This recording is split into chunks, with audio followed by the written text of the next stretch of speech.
আসসালামু আলাইকুম ওয়া রাহমাতুল্লাহি ওয়া বারাকাতুহু। এইচএসসি 26 ব্যাচ, ইন্টারমিডিয়েট 26 ব্যাচ, যারা যে বোর্ডেরই হন না কেন আপনাদের বরাবরের মতো আজকে খুবই গুরুত্বপূর্ণ ক্লাস নিয়ে আসছি। আজকে আমরা আপনাদের দ্বিতীয় পত্র পঞ্চম অধ্যায়, যেটা হচ্ছে আমাদের দ্বিপদী বিস্তৃতি। তো এই অধ্যায়টা থেকে বিগত বছরগুলোতে যে এমসিকিউ গুলো আসছে বা আসতে পারে, খুবই গুরুত্বপূর্ণ একটি অধ্যায়। সেকেন্ড পার্টে যে গুরুত্বপূর্ণ অধ্যায়গুলো আছে তার মধ্যে একটা অধ্যায় হচ্ছে এটা।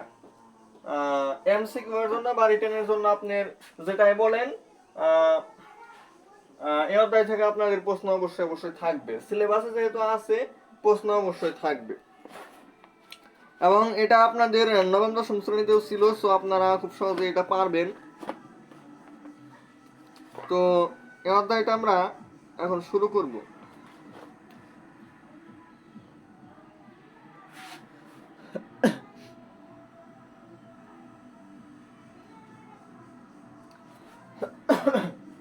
এখানে আপনাকে এক্স কি কি বিষয় জানতে পারে, যে এক্স বর্ধিত পদ কি জিনিস, এক্স বর্ধিত পদ।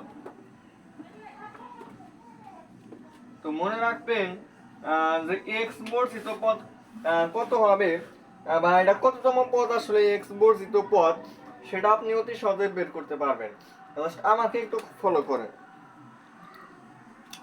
আপনাকে একদম উদাহরণের সাহায্যে একটা বের করে দেখায়। 4x² - 2 4x² - 2 + 1/4x², এটার পাওয়ার দেওয়া আছে হচ্ছে আমাদের 5। তো এটা সম্পূর্ণ আমি বিস্তৃতি করব। বিস্তৃতি করলে আসলে অনেক বিশাল একটা পদ পাওয়া যাবে। তো সেটা আসলে কত হবে, তো দেখেন এখানে আমাদের আমি ব্র্যাকেটের ভিতরে একটা কাজ করব, সেটা হচ্ছে 2x² + 2 * 2x। আমি যদি এখানে 1/2x দিই, এটা মাইনাস হবে। আর এখানে যদি আমি 1/2x লিখে হোল স্কয়ার দিই, আর এই সম্পূর্ণটার উপর আমি পাওয়ার 5 দিলাম। এবার আমি কি করতে পারি, এটাকে আমি 2x - 1/2x, এটার পাওয়ার হচ্ছে 2 দিতে পারি। পাওয়ার 2 আর পাওয়ার 5, 5 দুগুণে 10 হয়ে যাবে। তো এটাকে আমি 2x - 1/2x এর পাওয়ার 10 দিতে পারি। তো এখানে যেহেতু একটা দ্বিপদী আছে, দ্বিপদ, তো পাওয়ার যেটা থাকবে তার থেকে একটা বেশি হয়, তার মানে এটার পদের সংখ্যা হবে 11টা। কয়টা পদ হবে? 11টা পদ হবে। মানে একটা বিস্তৃতি করলে আমি এটা থেকেও বের করতে পারি যে এটা বিস্তৃতি করলে কয়টা পদ হবে। সেটা হচ্ছে এই যে এটা হচ্ছে আমাদের কত, এটা হচ্ছে r এর মান 5, আর 1 2 3 কয়টা পদ আছে? 3টা। n এর মান হচ্ছে 3। এবার হচ্ছে আমরা করব কি, n - 1 * r + 1, এটা আমরা অ্যাপ্লাই করব। n - 1 * r + 1, তাহলে n মানে কত? 3, 3 থেকে একবার 2, 5 গুণে 10 আর একটা হচ্ছে 11। তো আমাদের পদের সংখ্যা কয়টা? 11। এটা থেকে যদি আমরা বের করি, এখানে আমাদের n এর মান কত? এখানে n এর মান হচ্ছে আমাদের 2, মানে দুইটা পদ আছে, একটা দুইটা, পাওয়ার কত? 10, মানে r এর মান হচ্ছে 10। তাহলে n - 1 * r + 1, তাহলে n কত? 2, 2 থেকে একবার 1, 10 কে 10, 10 আর 1 11। তাহলে আমরা এটা থেকেও বের করতে পারি এখানে কয়টা পদ হতে পারে, এখানে বলতে পারি আমরা কয়টা পদ হতে পারে। তো এটা আমরা কেন নিয়ে আসলাম, এবার দেখেন আমাদের যদি দ্বিপদ হয় তাহলে 11টা পদ থাকবে। এখন আপনারা মনে রাখবেন 11টা পদের মধ্যে এখানেও পাওয়ার 1, এখানেও পাওয়ার 1, পাওয়ার কি সেম না? চলকের পাওয়ার যদি সেম হয়, চলকের পাওয়ার এখানে যেটা আছে এখানেও, দুইটা পদের মধ্যে আমাদের যে চলকের পাওয়ার, এখানে 1 এখানে 1, চলকের পাওয়ার সেম। তো চলকের পাওয়ার যদি সেম হয়, তাহলে একদম মাঝখানে যে পদটা সেটা এক্স বর্ধিত পদ হয়। একদম মধ্য পদ যেটা একদম মাঝখানের পদ, সেটা এক্স বর্ধিত পদ হয়। তো এটা 11 নম্বর পদের ক্ষেত্রে একদম মাঝখানের পদটা কত নম্বর পদ হচ্ছে? অবশ্যই 6 নম্বর পদ। অবশ্যই 6 নম্বর পদ না? 1 2 3 4 5 6 7 8 9 10 11, 3 6 9 11। এই পাশ থেকে একটা বাদ, এই পাশ থেকে একটা বাদ, এই পাশ থেকে একটা, এই পাশ থেকে একটা, দুইটা তিনটা বাদ দিলাম, এই পাশ থেকে তিনটা বাদ দিলাম। তো এখানে এটা আমাদের বাকি থাকবে মাঝখানে। তো এটা 1 2 3 4 5 6 6 নম্বর পদ। তার মানে এই বিস্তৃতি করলে কত নম্বর পদ আমাদের x বর্ধিত পদ? 6 নম্বর পদ। তো আশা করি এটা আপনাদের আমি বুঝাইতে পারছি।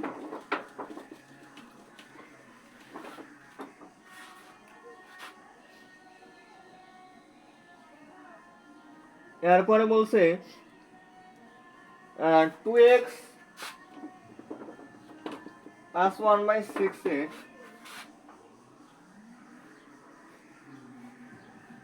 এটার পাওয়ার হচ্ছে আমাদের 10। এটার মধ্যে কত নাম্বার পদ হচ্ছে x বর্জিত? এটার মধ্যে কত নম্বর পদ x বর্জিত? তাহলে এটার পাওয়ার 1, এটার পাওয়ার 1। তার মানে কি একদম মাঝখানের পদ হবে আমাদের x বর্জিত। মানে পদ সংখ্যা কয়টা? এই যে এখানে 1 যোগ করলেই হয়ে যায় 11। 11টা পদ থাকবে। 11টা পদের মধ্যে একদম মাঝখানের পদ যেটা, সেটা হচ্ছে আমাদের x বর্জিত। কততম পদ বলছে সেটা। তো এখানে 11টা পদের মধ্যে একদম মাঝখানের পদ কত নাম্বার হয়? 6 নম্বর পদ। তো এটা হচ্ছে মানে 1 যোগ করে 2 দ্বারা ভাগ। এটা হচ্ছে মধ্যপদ নির্ণয় করার ফর্মুলা। মানে বেজোড় সংখ্যা যদি হয় তাহলে আমরা 1 যোগ করে 2 দ্বারা ভাগ করে দিব। শেষ শেষ শেষ শেষ। দ্বিপদী বিস্তৃতি একদম সোজা। x কিউবের সহগ 1 - 2x 1 - 2x এটার পাওয়ার হচ্ছে 5। তো এখানে x x কিউবের সাথে কে থাকবে সেটা আমাকে বের করতে বলছে। মানে x এর পাওয়ার আমার অবশ্যই 3 লাগবে। আর x এর পাওয়ার যদি আমি 3 দেই তাহলে c এখানে যেটা হচ্ছে সেটা আমরা এখানে দিব। আর এখানে যদি 3 দিছি এখানে আমরা 3 দিব ইনটু এখানে যদি আমরা 3 দিতে চাই তাহলে অবশ্যই -2 যেটা আছে এই সম্পূর্ণটার উপরে আমার পাওয়ার 3 দিতে হবে। আর এখানে 3 দিলাম 5, এখানে আছে 5। তো 5 মেলার জন্য আর কত লাগে? 2। আমরা 1 এর পাওয়ার দিব হচ্ছে 2। তাহলে এটা হচ্ছে আমাদের ফর্মুলা। তো 5c3 আমাদের কত হয় এটা আমাদের বের করতে হবে। 5c3 তাহলে এটা হয় আমাদের 5 ফ্যাক্টোরিয়াল নিচে হচ্ছে 3 ফ্যাক্টোরিয়াল ইনটু 5 থেকে 3 বাদ দিলে হয় 2, মানে 2 ফ্যাক্টোরিয়াল। তো 5 ফ্যাক্টোরিয়াল মানে যদি আমরা লিখি 5 × 4 × 3 ফ্যাক্টোরিয়াল, আর নিচে আমাদের 3 ফ্যাক্টোরিয়াল ইনটু 2। এটা কাটা, এটা ধরে কাটলে হয় 2। 5 গুণে হয় 10। 10 আর মাইনাসের পাওয়ার বেজোড় সংখ্যা, তার মানে মাইনাস থাকবে। -8 × x³ -80 x³। মানে x কিউবের সাথে কি আছে? x কিউবের সাথে আছে -80। তো এটার অ্যান্সার হচ্ছে আমাদের -80। দু একটা সলভ করতে করতে আমাদের কভার হয়ে যাবে। তো এটা একদম সহজ একটি অধ্যায়, আমরা খুব সহজে কভার করতে পারবো।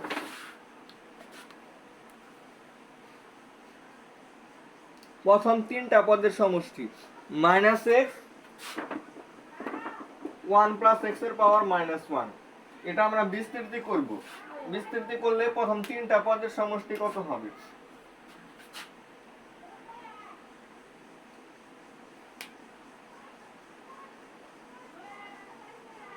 তো আপনারা মনে রাখবেন আমাদের যে 1 + x এটার পাওয়ার -1, এটা সমান হচ্ছে আমাদের এটার একটা ফর্মুলা আছে। ফর্মুলাটা 1 - x + x² -x³ + x⁴ + ... এরকম ভাবে চলবে। তো এটা মানে হচ্ছে আমাদের এইটা। আর এটার সাথে যদি আমি -x দ্বারা আমি এটাকে গুণ করি তাহলে -x + x² আর -x³ + x⁴ + ... এরকম ভাবে আমাদের কিন্তু যাবে। তো গেলে এখানে প্রথম 3টা পদ হচ্ছে এই 3টা। তো এই 3টা পদের যোগফল আমরা কিন্তু অতি সহজে বের করতে পারবো।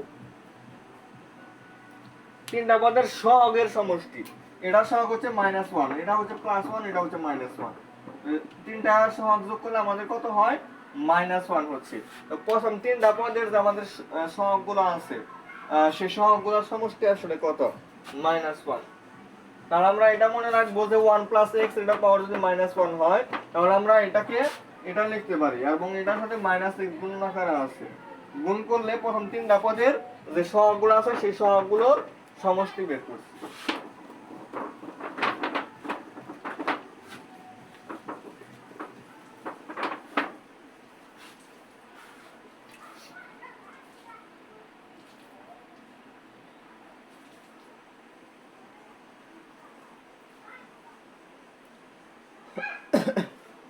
তো এরকম প্রশ্নগুলো আমাদের বারবার আসে।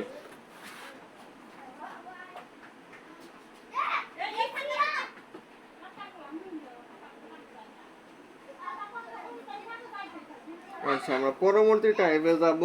এগুলা যা আছে এগুলো আপনারা কভার করতে পারবেন। যদি এত এর বিস্তৃতিতে r তম পদের সহগ r প্লাস 6 তম পদের সহগের সমান হয়, মানে আপনার x প্লাস 1 এটার পাওয়ার দিয়েছে 30, x প্লাস 1 এটার পাওয়ার 30। তো এটা দিয়ে বলছে এটার r তম পদ এবং r প্লাস 6 তম পদ, এই দুইটা পদের যে সহগ আছে, আর বলতে এখানে যেমন ধরেন যে এখানে মোট 31টা পদ হবে এটা বিস্তৃতি করলে, কারণ 10তম পদ আর 10 এর সাথে আর 6 যোগ করলে 16, তাহলে ওই রকমই প্রশ্ন। তাহলে কিন্তু আমরা বলতে পারি যে 10তম পদ এবং 16তম পদের সহগ দুইটা সমান। তো এটা এরকম ভাবে বলে নাই, আর বলতে এরকম কোন একটা সংখ্যার কথা বলছে। তো সে আর এর মানটা আসলে কত হতে পারে, মানে আসলে কততম পদ, কারণ তারা বলছে আর এর মানটা কত, মানে কততম পদ এবং ওটার তার পরবর্তী 6টা ওভারটেক করার পর যে পদ পাওয়া যাবে 15তম পদ, আর 15 সাথে 6 যোগ করলে হয় 21, তাহলে 15তম পদ আর 21তম পদ দেখবো সমান হয় কিনা। তবে সহগ দুইটার সমান, যেহেতু 6 ডিফারেন্স 6 হতে হবে, তো আপনারা এটা খুব সহজে মনে রাখবেন। এটা 31টা পদ হয় না, 31টা পদ তো হয়। 31টা পদের মধ্যে একদম মাঝখানের পদ কোনটা? অবশ্যই 15 নম্বর পদ, অবশ্যই 15 নম্বর পদ হচ্ছে একদম মাঝখানের পদ হবে,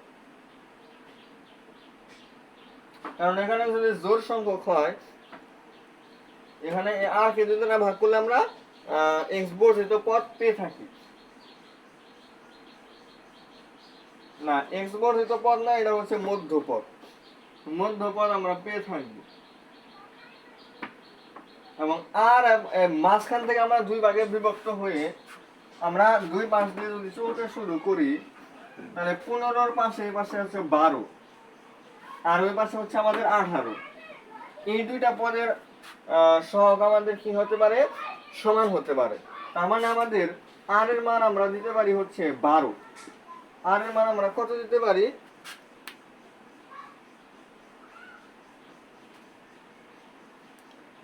12 না 13 হবে, আর এবং আর প্লাস 6,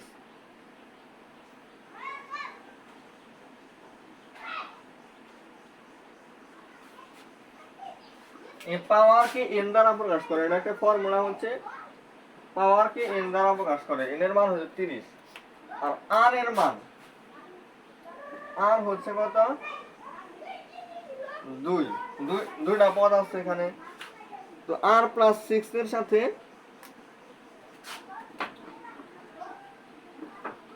আর যুক্ত হচ্ছে, মানে যে দুইটা পদের সহগের সমষ্টির সমান সেই দুইটার যোগফল, এটা হচ্ছে আমাদের n প্লাস 2, এটা আমরা ফর্মুলা, তাহলে আর তম পদ এবং আর প্লাস 6 তম পদ, তার মানে দুটার যোগফল, এটা হচ্ছে এই পাওয়ারের সাথে 2 যোগ হবে। তাহলে আর এর মান আমরা 2 লিখতে পারি, 2 আর 2 যোগ করে 4, 4 আর 6 হয় 10।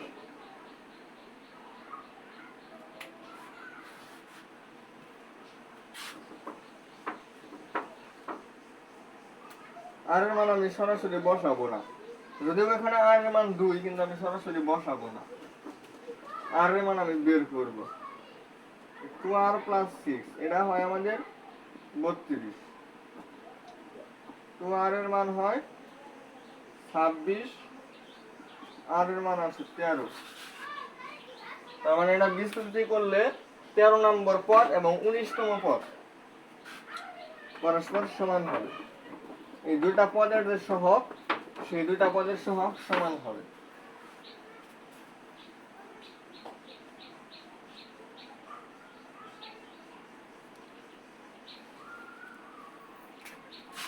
x square minus 2 plus 1/x square, এটার পাওয়ার হচ্ছে 7। তার মানে এখানে দেখতে পাচ্ছেন যে আমরা এটাকে লিখতে পারি কি, পাওয়ার যেহেতু সেম। আচ্ছা, এটা 3টা, এটা 7টা, তাহলে 3 থেকে 1 বাদ দিলে হয় 2, 7 গুণে 14, আর এটা হচ্ছে 15, তার মানে 15টা পদ হবে। 15টা, এই পাশ থেকে 7টা বাদ দিবেন, এই পাশ থেকে 7টা বাদ দিবেন, মাঝখানে একটা, এটা হচ্ছে 8 নাম্বার পদ, তাহলে 8তম পদ। এটা হচ্ছে আমাদের কি এক্স বর্ধিত পদ হবে। 8তম পদ হচ্ছে আমাদের মধ্য পদ। 15টা পদ হবে, তাহলে 8 নাম্বার পদ হচ্ছে আমাদের একদম মাঝখানের পদটা হবে।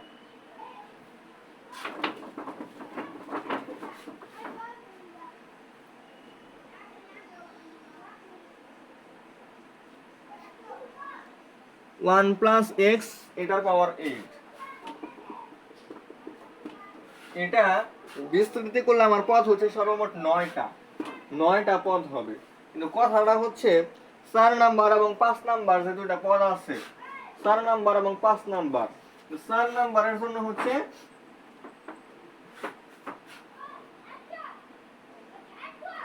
প্রশ্নটা একটু ভুল আছে। আচ্ছা, আমি একটা জিনিস কি করি, এটা বলছে পদ সমান, পদের সহগ সমান বলে নাই, পদ সমান বলছে। এখানে যেটা আছে সেটা 8c, আর এটা 4 নম্বর পদ। এখানে যেহেতু 4 দিছি, তাহলে এখানে দ্বিতীয় পদ x এর জায়গায় 4 হবে, আর এটা 4, 8 মিলে তার লাগে আরো 4, তাহলে ইনটু 1 এর পাওয়ার হবে 4।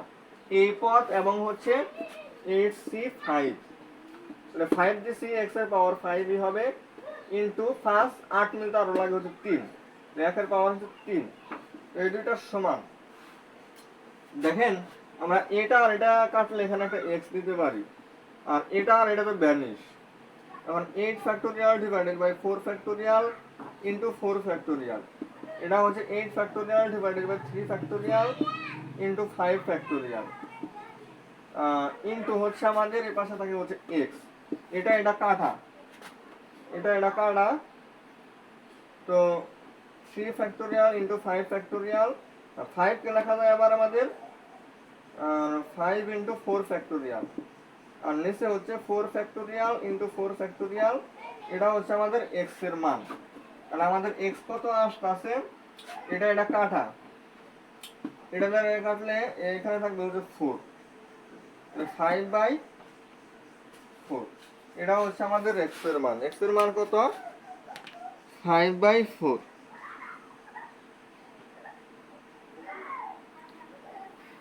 তো এই নিয়মগুলো আমরা বেশি বেশি প্র্যাকটিস করব।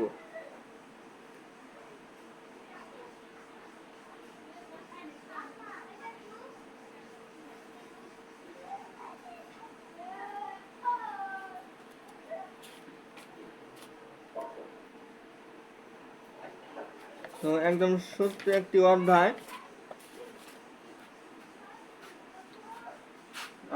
এই নিয়মগুলো থেকে আসলে বারবার ম্যাথ আসতেছে, আর আপনারা ট্রাই করলে আসলে এই ম্যাথগুলো পারবেন। তো নতুন কোনো নিয়ম নেই, যে কয়েকটা ম্যাথ দেখাইলাম এই কয়েকটা কভার করলেই হয়ে যাবে। তো আমি আগামী দিন নিয়ে আসবো হচ্ছে কনিক্সের উপর। তো সে পর্যন্ত সবাই ভালো থাকেন, সুস্থ থাকেন। আসসালামু আলাইকুম রহমতুল্লাহ বারাকাতুহু।